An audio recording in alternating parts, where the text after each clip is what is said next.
Hello and welcome to another episode of Never Onside. Hi, this is Joseph, and joining me as usual is Mayur. And this video we'll be going through the game week 10 and a preview of all the matches and our plans for the coming week. And also, we have a wildcard draft in store for any of you who would want to do wildcard in the coming week. So, let's get into it. So this is the game week 10 matches. And Mayur, which teams are you targeting in this run of fixture? Yes. So we saw City scoring for fun in the previous few games, and Southampton has been very bad defensively. So if you don't have three City players, I urge you to get in three City players. Now the point is either to go for a Foden or a Cancelo, who are almost the same price, because Southampton being very open and Cancelo is playing on the right hand side. Cancelo has a very good track record of him playing on the right hand side. So if you have Cancelo, don't make the jump to get in Foden. Like if you have two City assets already, and if you're fighting for the third one, and if you have Cancelo, wait with Cancelo. Cancelo has a good track record. He assisted in the midweek game as well, and there is a potential once he plays on the right hand side. He's a good player there. Moving on, the second fixture, which is a very good fixture for Chelsea.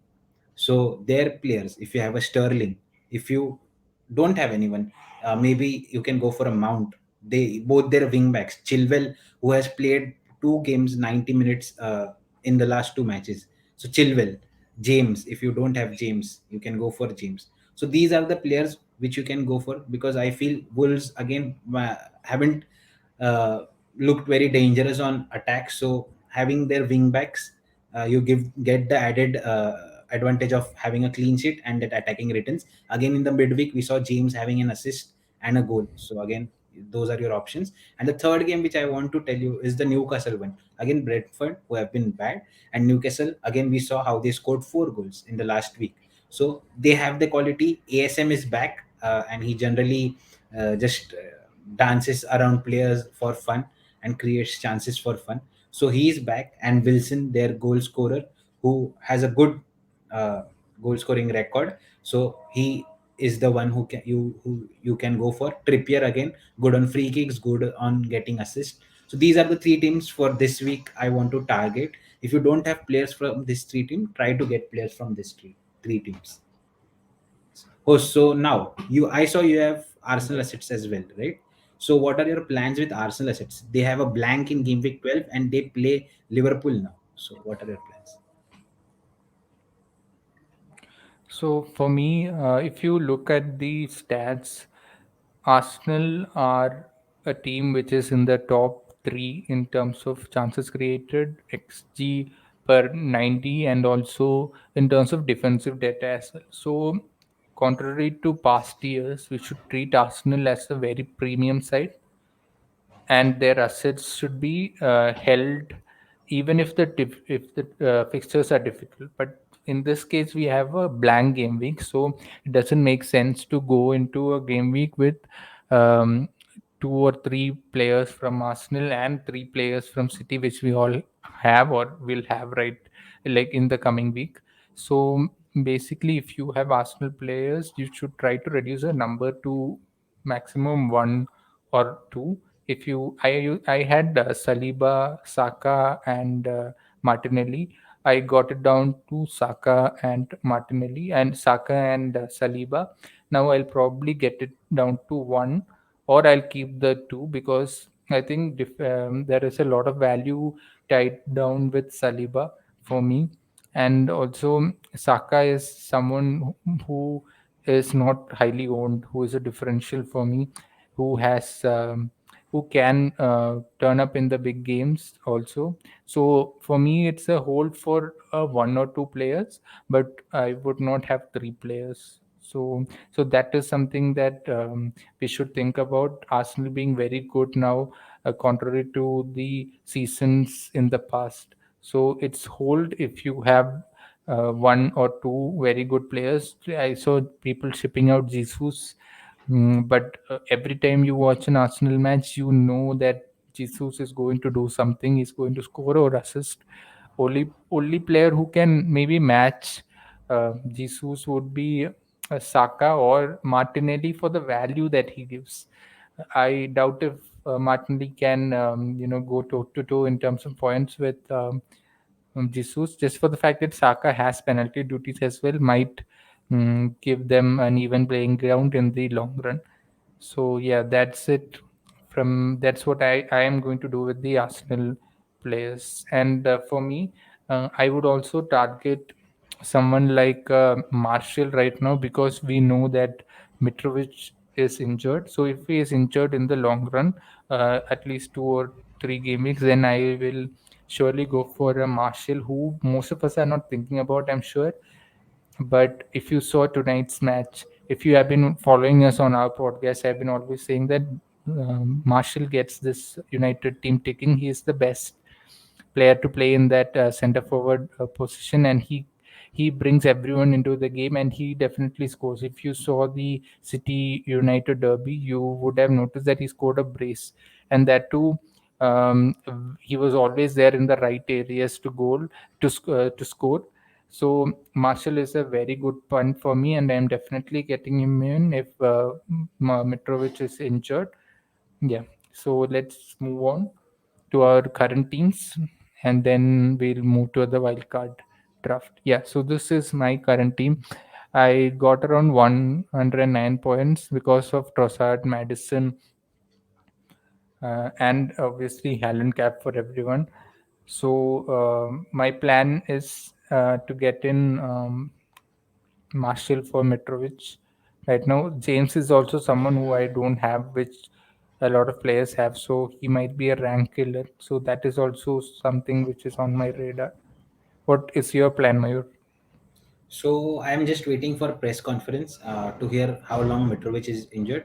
If he is out for 1 2 weeks, I am not worried about it. I have Zuma on my bench who automatically matches the pair. So without Mitrovic, I don't see Fulham scoring much. So Zuma will come and deputize for him.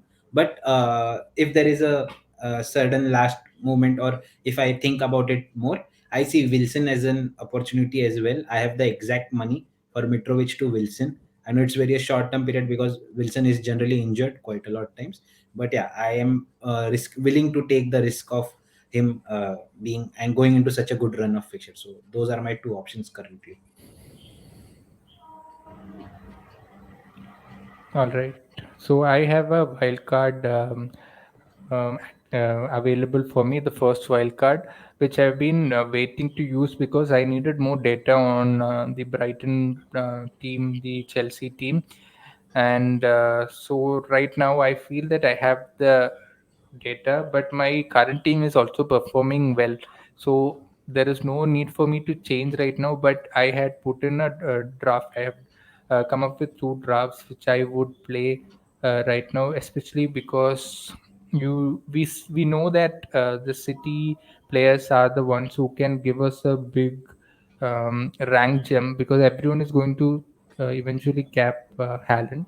So then you need someone like a Foden and a De Bruyne together. If you see the first draft, I've gone for Haaland, De Bruyne, and Foden, uh, who are the sure players who would return points for City. So you get to concentrate on all those attacking points, and you know that someone like a Cancelo, who was playing in the left side in the game weeks before, now he will be moving to right back if Walker is injured. So Cancelo is not getting involved in most of the attacking by City, which we used to see in the previous years. So De Bruyne, Foden, and Haaland are the top 3 players to target, and I've got them all in the first draft. And then Martial, I'm very bullish on Martial, and Mitrovic is kind of a season keeper if he is fit. And Trossard and Madison showed us what they can do. I've gotten Soma. West Ham have very good defensive stats, second or third, if I'm not wrong. And James and Trippier are automatic selections with the value they offer. And I've gone for Pickford in goal because after the United and I think Liverpool or some tough matches there. So after that, they have a good run of fixtures. I have what to call upon if required. And then Saliba, because I have value attached to him, I don't want to sell him. And during the blank game weeks, I'll have to sell Foden for someone like a so for someone like Saha maybe. So that is the only issue with the first draft, because I have four players who blank in this first draft. Okay, moving on to the second draft. This is a bit more balanced team with Trippier, James, and Cancelo, and Foden coming in for De Bruyne, which frees up a lot of space, and Saha, Trossard, and Madison, who are the three players to get in midfield right now, and Martial and Jesus, who is kind of a season holder for me. I would argue that he's kind of a season holder because everything goes in through him at Arsenal. And I've got Bruno Guimaraes and Suma to call up on the bench when City and Arsenal blank. I'll just have to get in Nico Williams as well, and maybe one transfer out, so that I have all players playing for the blank game week. So, what is your take on this? Mm, so out of the two teams, like the second one because it's more balanced, and again I like the perspective of having Cancelo as of now because I feel on the right hand side he's very attacking, and it has three premium defenders unlike the first draft which has Zuma, who is kind of a mm, bargain at the point. Like he's not a premium defender. So I like the second point. Again, I'm ready to ship out maybe a Jesus or a Trossard because I know Trossard has been playing really well, but I guess that was in one-off game where he got the hat trick. He's generally quite involved, but the fixtures are not the best for Brighton as of now. So I can go to a better player uh, in that uh, space. So yeah, so that's it. Rest of most of the team I'm very happy with. Martial is a good punt. Yeah. So yeah, so that's it. And Bruno Grimaris, I can downgrade to him maybe to an Anderson and get whatever extra money I'm getting to upgrade maybe a Trossard to someone who is more like a better who has a better run of fixture rather than a better player. Yes. So that's it. But most of the team I am very happy with, and the Pickford point as well. Okay. Yeah, the currently the second good keeper to go for. So that's it. This was our preview for game week 10. If you haven't joined our league code yet, the league code is mentioned on the screen and in the description box below as well. Follow us on all our social media platforms, and if you have any doubts, do let us know in our comments. That's it. We'll see you soon. Bye.